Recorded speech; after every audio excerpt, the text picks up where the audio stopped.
So have you ever asked yourself the question, how do I start my fabulous vision? Well, my next guest has a formula, and I have to tell you, there is a secret to your success. She takes the formula of shoes, and you know I love shoes, into creating a global impact in the world. And I can't wait to share it with you. So stay tuned.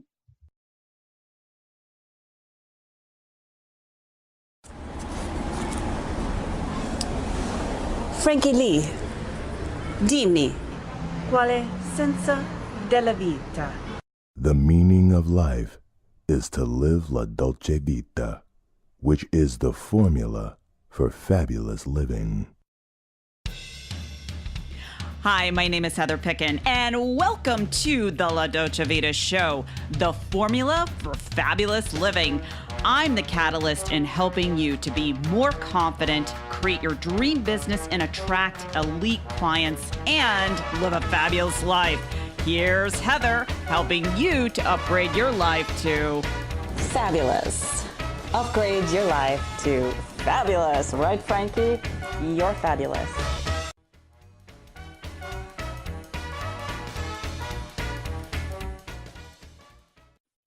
Well, hello, everyone, and welcome to another episode of La Dolce Vita, the formula for fabulous living.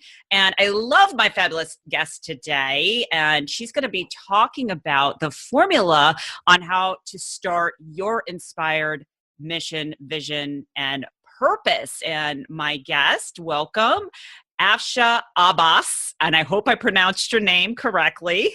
You absolutely got it right. I love it. Well, thank you so much for being my guest today. Thank you for having me over. I'm excited to be here. And I love your mission and purpose because it's part of one of my highest values as far as what you're doing is shoes. Yes. Shoes paired with a purpose. What better way, can you really combine, two passions? And I always like to share with, women out there that have inspired mission and vision, and they're wondering, who am I to do this? How do I get started? So let's kind of talk about your journey. So what inspired you to do your work? Let's start there. So, how it all started was very natural. Like, I never planned to be an entrepreneur. I moved here to the States in 2007. When I started working as an engineer for Microsoft, I was quite happy with my corporate job. I was doing really well. I love traveling too. And this in 2012, which was kind of a very interesting year for me, I came back from my hometown and I brought back these souvenirs that were shoes, handmade shoes by cottage industry artisans. I'm a shoe lover too, and I received so many compliments on the shoes when I was wearing in Seattle, around Kirkland downtown, at Microsoft campus, that there were girls who came up to me and asked me that where can get these shoes from, and I had nowhere to point them, and it was like a constant question I was getting. And eventually I shared the idea with my friends from Microsoft, who at that time we were kind of brainstorming ideas about doing a social enterprise. So the idea kind of resonated with them, and we were like, hey, let's just try it out and see how it pans out. And after that, things started falling in place. We launched our first 300 shoes. We learned about the problems that the cottage industry artisans were facing, and it was like so organic. I love that. I love that. And I just want people to get that. It's like a lot of times when, you might have ideas, they kind of find you. It's like that inner nudging, that intuition that is almost like leaving a trail. Like you might hear it once and then you hear it again. And it's the syncing up, I call it, in the universe that is really bringing you most authentic to your vision and purpose. Now, what I love about this is that your inspired mission is actually helping Mhm. women in different countries. So how Right. how does that work with your shoes? So someone buys your shoes and then you give a percentage back to the women that are making these shoes. Right. So how it works is basically um, when you look at the artisans that are making these shoes in countries like Pakistan, India, Nepal, there's a huge cottage industry, right? And the cottage industry artisans are not educated. They come from remote parts of the world. They have this indigenous skill that is very native to that place or region where they are from. And the problem that we saw was they don't have any means of marketing their product. So what happens is the middleman takes majority of their profit margins when they are selling it to, in the local markets. So when we identified this problem, we were like, okay, what can we do? Like, we have identified a great product that we believe has a place in the retail industry here. American women loves it. And then we were like, okay, let's see how we can bring their arts and crafts here in the local market by eliminating the middleman completely. I love it. So we actually give them 1.5 times the fair market value with medical allowances that is uncommon and unheard of in the villages. And the basic problem we are solving is providing them a sustainable source of income, because when they don't have enough demands in the local market, also they go to fields on harvesting. We have 6 artisans, 2 of them are women, which is, we're trying to onboard more and more women on our team right now. It's a hard problem in that particular region, but I'm confident that, we're gonna expand where we still are. We're experiencing growth. And, but we also want to be mindful of the artisans that we are hiring, especially women, that we're training them, providing them skills for their build this art and craft. So they're also producing a quality product. I love that. I mean, what an inspired mission and purpose that you're living with, just taking an idea, and there's always going to be challenges, so Yeah. what are some of the challenges that you've incurred along the way? Because, to Well, really be a woman that has a vision and purpose, you've got to pursue what I say, the pain of the pursuit of your dream. It's not a linear process. So what are some of those challenges that you've had? So actually, I can't, I will not stop talking about this. So I think I have come a long way. The biggest challenge that I faced was when, we got this idea, and I'm sort of researching about it, and I already have a great career. I'm making good money. I was making good money, and I'm doing well in the corporate world. The biggest challenge that I faced was convincing my friends and my family that, I can start something that really matters to me. And, do a major career switch from the corporate world on and starting something from scratch that requires a lot of effort. And it's like, moving a mountain. Absolutely. And I have to interrupt you here because this is something that a lot of female entrepreneurs occur. They subordinate to other people, so-called authority figures that could be in the form of society, your friends and family. And really to be an empowered woman, you have to let go of the outside noise. The vision and the mission has to be internal where you can see it, and no one else, whatever else is what people are saying on the outside is not going to dictate your purpose. And I find it's challenging when women come to me, they're taking on that energy. So I'm glad that you're sharing the story, because it's through the stories that other women out there can understand and identify. So thank you so much for sharing that. Yes. And I would say, I would add to that if you are starting something like that, then believe in yourself. I mean, it's important to be mindful and thoughtful and be analytical about and do proper research of what you're doing, but then believe in yourself and Right. ignore to all the negative things that people are telling you. It's so true. And I have to share a quick story about belief. So I don't know if you know one of the stories of Oprah before she hit it really big. So she loved the movie Color Purple, and she had her heart set in playing one of the characters. I forget what character it was, but she was so focused on it that she bought books at The Color Purple and was handing them out to friends and family. And she said, I'm going to be in this movie. I'm going to be playing the role of whatever. And she was focused. She was determined. She tried out for the part and she did not get the part. Now, here's what shifted for her. She kept seeing herself doing it no matter what the naysayers said. And something happened to where the person that got her part couldn't do it for whatever reason. And Steven Spielberg called her up on the phone and said, hey, we want you to do this. So-and-so can't do it.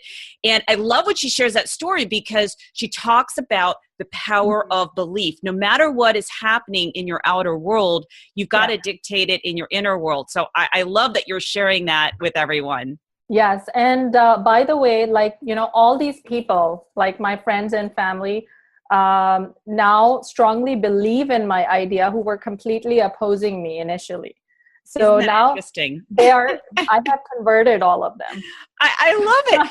I love it. You know, and again, I have to reiterate this. It's like you've got to have the internal vision and voice on your inside to give yourself permission to do extraordinary things. Now, I'm kind of curious. So you've created a ripple effect, I'm sure. So the women that you're supporting, how are they feeling, you know, by you helping them out? Like, what are some of the things that their life has changed internally? And of course, you know, the resources and that sort of thing. And then their family, like, what are some of the amazing things that you can share with us?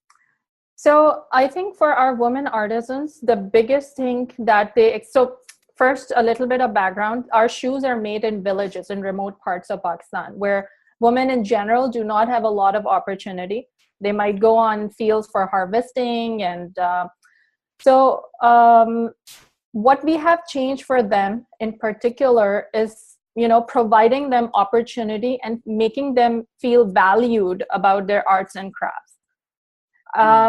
We have done things like, you know, we're taking their interviews, their pictures while they're making their products and putting them out on social media. And then, you know, which kind of also, like, you know, people love that type of stuff. You know, they like to see especially for a handmade product, who were the artisans behind it. No other brand that we know of has done that before. So sharing those stories with the consumers of the product, that will, you know, that makes them also feel better about their purchases, and just letting them know that the impact they're making on the artisan's life is just huge. And on the other hand, if you see the artisans thing, the artisan side of the story, especially women, I think the biggest thing is providing them sustainable living, which is huge, because, you know, one of the things, like I think I already mentioned this, that these guys do not have sustainable source of income. Right. And they work on something like, locally the term is called dahadi, which means hourly wages. And the idea is, you know, like they wake up and then they might not have for that day, you know, they might have a certain project to work on. And it could be like they will go on field for harvesting, or they might not do anything that day. But the idea is, like, you know, they make like as much as like $2 an hour. Sorry, $2 a day. Wow. Right. Which is nothing. So, so I think the biggest impact for women that we are creating is feeling like, you know, helping them feel valued for their arts and craft, and rewarding them appropriately. I love that. And when you can instill that value into other people, they really, they're able to do remarkable things. They expand their sphere of awareness to, I Right. know, I can, I am. And the shoes are beautiful. What is the name of your company so everyone knows? And there's a link Fuchsia. below the Yeah. video or in the show notes, depending on where you're listening. It's called Fuchsia Shoes. And I mean, like the color fuchsia, the Yes. bold bright, the shoes are very eclectic, colorful designs. They're leather handmade flats. And they're not by the way, I just want to mention one thing. They're not the flats that you get in local market. We have spent 2 years working closely with our artisans in evolving this product. So our shoes are American grade quality. And you can just go on our website, check out what innovations we have done by making it more comfortable and durable.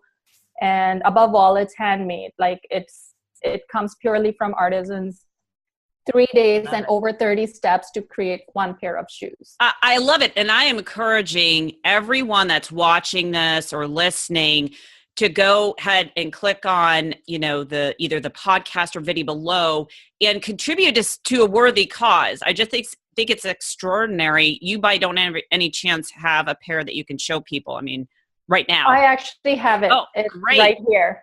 Oh, those are beautiful. Like if you could turn it to the side. So okay, great. Great. And those that are listening to this on iTunes, if you go over to heatherpicken.com and you click on blog, you can actually see that. And a lot of the styles you have are really bright and colorful. Right. Those are amazing. And what would you recommend as far as wearing that? Like what would that be more for, like casual walk around or walking around the house, or what how do women usually wear them? So one thing we have done is we give an option for a rubber sole, which you see at the back of the shoe. Okay, great. Right. So it's pasted on top of the leather.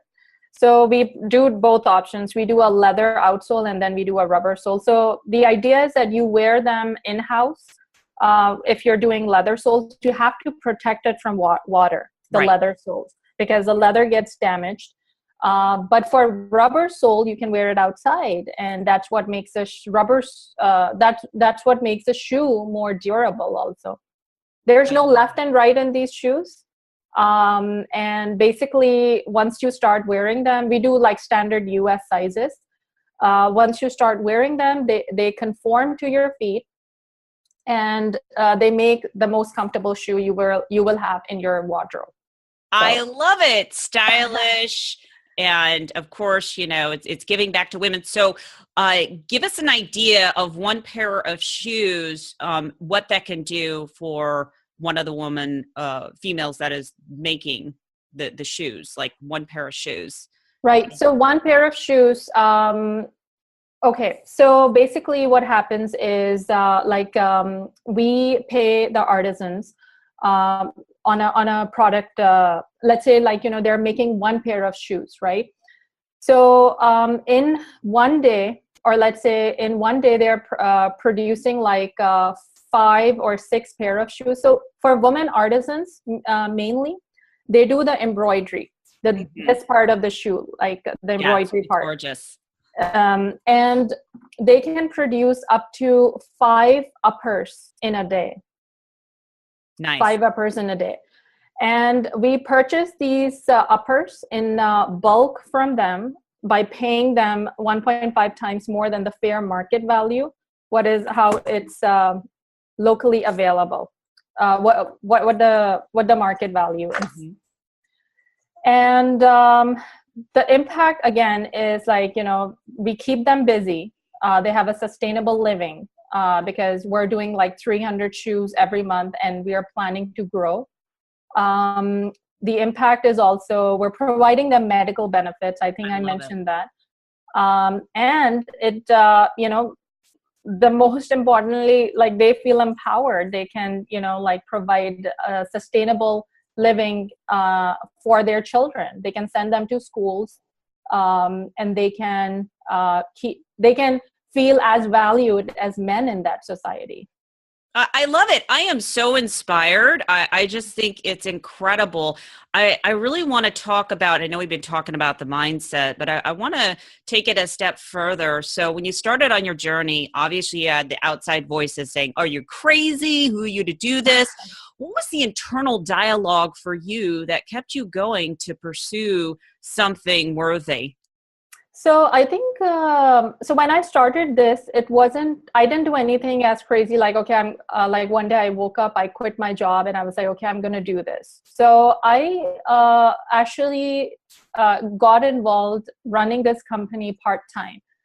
And I did that for a year. And that was a year where I was asking constant questions to myself. Do I want to do this? Is that something that really makes me feel good? Mm-hmm. And I think one thing that kept me going was just the impact that we could cause on the entire cottage industry of artisans, both men and women. And that was, I think, single most thing that kept us going, not just me, but my co-founder. And we started seeing traction. I mean, we started communicating the story. We were like, okay, we're just not a shoe company, but we are also we're also a movement that is bringing the cottage industry artisans and the consumers together who can each be in any part of the world. We're eliminating the middleman and opportunities, thousands of opportunities to the artisans who do not even know that their products are so admired and loved by the Western societies. So I think that was the single most thing. Like that year, I convinced myself, yes, it makes me feel happy. I want to do it. And actually, the day I quit my job was the day I was also getting my performance review at my corporate job. And I got an amazing review. Like my manager was he was just telling me how awesome my year went and how he wanted to put me on the next best projects. And I was like, oh shoot, today I was supposed to tell you that I'm quitting and starting something new. So I didn't tell him that day. And then I slept with that for one more day after that. And the next day I went in his office and I told him, okay, you know what? I'll tell you this. This is great, but I have to do something else. So that's how it all started. I love that. And what advice would you give to women entrepreneurs that might be doubting their mission, their purpose, and vision, and saying, "Well, who am I to do that?" What would you say? I would say that yes. Most importantly, I'll tell them that there is never a perfect time to start something that really matters. There will be always something that will hold you back. In my case, it was like a great job that will give me good money. And, I was getting to travel the entire world, which was great.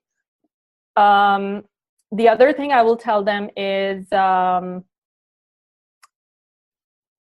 you should be the first person who should be convinced with your idea. And convince yourself. If you are convinced, then start talking about it with your friends and family and show it by your actions that, it's something that you're really passionate about. And it's really important for you. So, make it happen. I love it. Make it happen. And I will say another thing to add is if you can't make it happen, if you've got inspired vision or mission, hire a mentor to make it happen. One of the things that I do is I help women entrepreneurs make a global impact in the world, creating a strategy, aligning their mind to their vision. You can't do it alone. It does take a village to create something extraordinary. Yeah. And I highly encourage everyone to click on the link either below the show notes in iTunes or YouTube, wherever you're watching this, and buy the shoes. Do something that's really, going to create a give back, a big, nice, give back into for these women artisans that, you can really empower them, because that's what it's all about. And for those that do buy them through that link, if you forward your receipt to Heather at heatherpicken.com, I will give you a copy of my book, Woman on Fire Entrepreneur, in downloadable format. So just send me a copy of the receipt, because I'm all about giving back as well. Well, Afshan, thank you so much for being my guest today.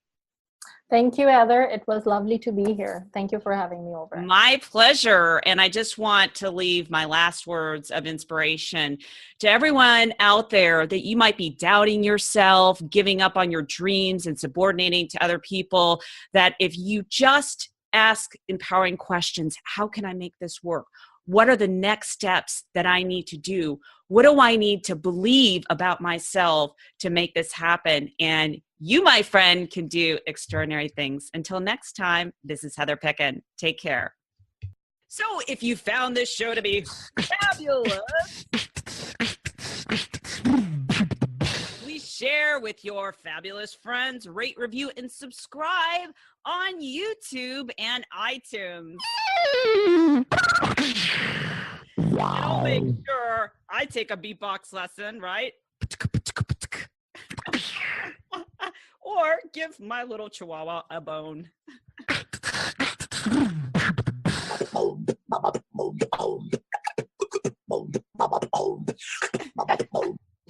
That's me. Fabulous.